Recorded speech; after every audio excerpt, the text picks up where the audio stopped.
Japan's population is rapidly declining, and that's a problem. Japan's population is currently hovering at 125 million, but the population curve is heading down really fast. For any country to maintain a stable population over the long term, each woman needs to have around 2.1 children on an average. This figure is called the replacement fertility rate. While not very romantic sounding, maintaining this rate is essential. The logic is that every child takes the place of a parent, and the 0.1 takes into account the mortality rate before adulthood. With the current population of 125.8 million people and around 50.7 million women of reproductive age, Japan especially needs roughly 106 million babies every year to maintain the demographic balance. However, only 800,000 babies were born in Japan last year. Nearly twice as many Japanese died the same year. Births have fallen behind deaths for 15 years running. Japan is heading into extinction. If the current trend continues, Japan's population will fall below 100 million by 2053 and hover around 88 million by 2065. That is 30% decrease from what it is now. Finding the reason for the population decline is challenging because a lot of factors are interconnected. Three prominent factors stand out as the most influential drivers of this trend. Japan is still a culture that associates marriage with having children. Japanese society had always valued marriages, with large enterprises devoted to omiai and weddings. Only 2.4% of children were born out of wedlock in 2020. So to understand the population drop, we must first examine the situation of relationships and marriages. Japanese youth have a difficult time relating to others, with many perceiving the opposite sex as mysterious. This situation is partly attributed to a phenomenon known as kuki yamanai, which denotes the difficulty in interpreting interpersonal social cues. In Japan, relationships often rely on sasha, which involves the non-verbal understanding of other person's emotion and mental state. However, many young people today lack these relationship skills, which combined with Japan's cultural emphasis on concealing inner feelings, creates difficulty in forming connections and relationship. The fear of rejection and a desire to maintain a polite facade can make social interactions challenging for young individuals in a society that values harmony. Japanese culture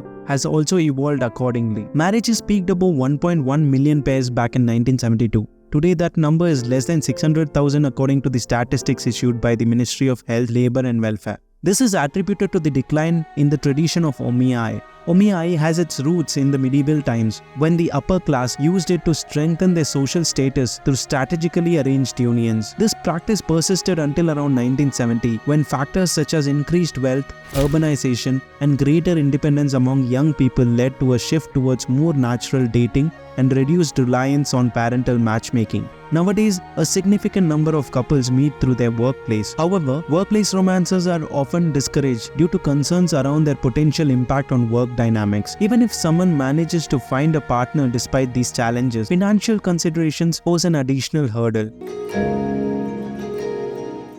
Japan's demographic challenges are closely intertwined with economical struggles. Despite being home to the world's third largest economy, Japan has grappled with sluggish growth since the crash of 1980s. The Nikkei 225 stock index has yet to recover from its 1989 peak, which has made Japanese market appear uncertain for potential investors. To jumpstart the ailing economy, Japan undertook substantial debt, resulting in the country now holding the highest debt to GDP ratio globally, standing at approximately 220%. While unemployment has remained relatively low at around 3%, wages have not seen significant increases. With the population on the decline, companies are unable to maintain a large workforce and consequently opt for hiring non-regular contract and part-time employees instead of full-time staffs. Presently, roughly 20% of men and 50% of women in Japan hold these less stable positions. Non-regular employees often receive lower pay, lack bonuses and severance packages, and face limited job security or opportunities for advancement.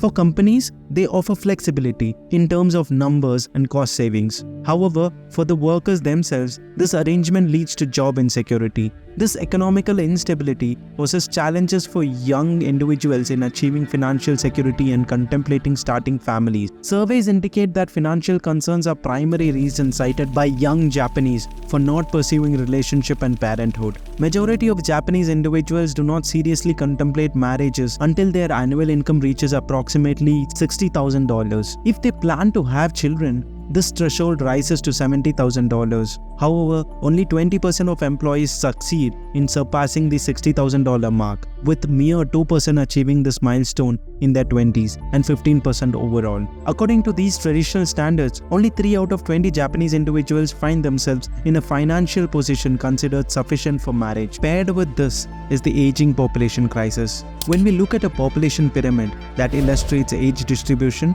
countries such as Kenya with high population growth looks like this: broad at the bottom, representing a large number of new young individuals, and being thin at the top. Countries with weaker growth rates are still triangular, such as the Philippines. The contrast between the top and the bottom is, however, less obvious. Take a look at Japan now. The thin bottom, which means fewer babies, and the heavy top, an increase in the number of elderly. In the 1960s, Japan enjoyed a youthful population and robust economical growth. 11 taxpayers supported each senior citizens, creating a manageable social security system. Fast forward to today, as Japan faces a demographic shift, longer lifespan and declining birth rate mean only 3 workers support each retiree. This strains social security programs, putting pressure on the younger generation. By 2025, if the trend continues, each worker may support 1 retiree, a daunting prospect for Japanese youth. With potential of higher taxes and fewer opportunities, these tax hikes may deter childbearing, intensifying the population challenge.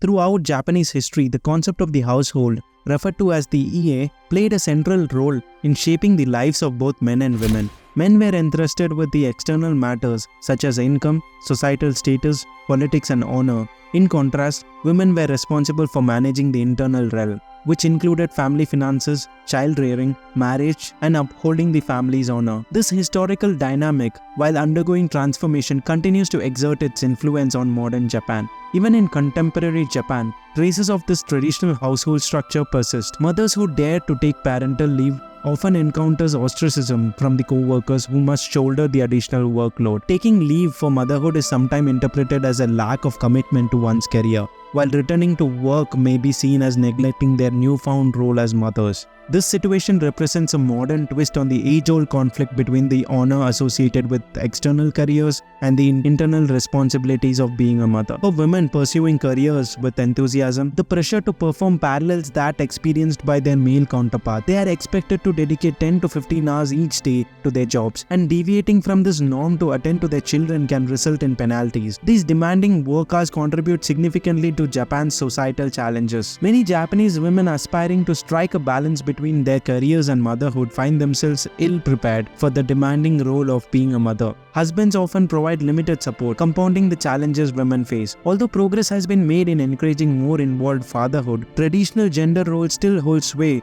in representing aspects of Japanese society. These demanding time commitments cast a wide shadow over relationships. Women often confront a daunting choice between advancing their careers and pursuing love, while men grapple with the pressure of extended work hours. Emergence of a particular group of Japanese youth known as Otaku, who had a deep affinity for manga, anime, and computers, but often exhibited minimal interest in pursuing sexual relationship. While Tokyo, one of the world's greatest metropolis, may appear impenetrable to the population problems, the district of Akihabara offers a telling peek into the dilemma. Akihabara is a heaven for otaku, a generation of young people who had grown up during the 2 decades of economic stagnation and had opted to escape into their own fanciful realms. These young guys were referred to as herbivores by Kunio Kitamura of the Japan Family Planning Association, a term that denotes inactivity and a lack of desire. They didn't seem to have the same level of ambition as the earlier generations, which had driven Japan's economical strength. Many had developed reckless lifestyles and worrisomely had stopped dating people. Many young Japanese men were pessimistic about their future prospects, lacking the confidence that they would achieve the same economical success as their parents. This pessimism, coupled with a reluctance to commit to relationships, set them apart from their peers in the other countries. They are happy taking their virtual girlfriends on real dates and buying them gifts rather than engaging with an actual person.